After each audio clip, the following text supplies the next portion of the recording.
ఈరోజు స్టోరీ 51. కథ పేరు నాకు నీడ అవసరం లేని రోజు. ఒక వృద్ధుడు ప్రతిరోజు తన ఇంటి ముందు ఒక చెట్టుకి నీళ్లు పోసేవాడు. ఒకరోజు అతని మనవడు అడిగాడు, తాతయ్య, ఈ చెట్టు ఎప్పుడు నీడనిస్తుంది అని. తాత నవ్వి అన్నాడు, నాకు కాదు బాబు, నువ్వు పెద్దయ్యాక నీకు ఆ మాట మనవడికి అర్థం కాలేదు.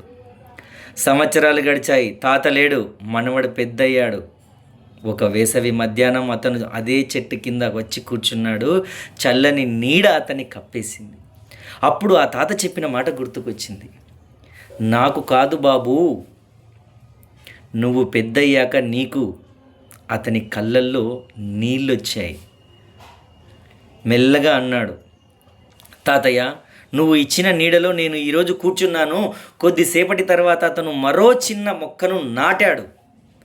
పక్కనే ఒక చిన్న పిల్లవాడు అడిగాడు, అన్నా, ఈ చెట్టు నీకు నీడని ఎప్పుడు ఇస్తుంది అని.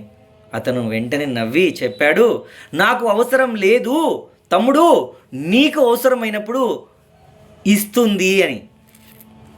మన జీవితంలో గొప్ప పనులు అన్నీ మన కోసం చేయాల్సిన అవసరం లేదు.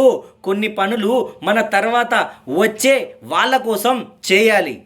నీడ ఇవ్వబోయే చెట్టు నాటడానికి మనకు రేపు రేపు రేపు కాదు, ఈరోజే ఒక విత్తనం నాటండి. Thank you.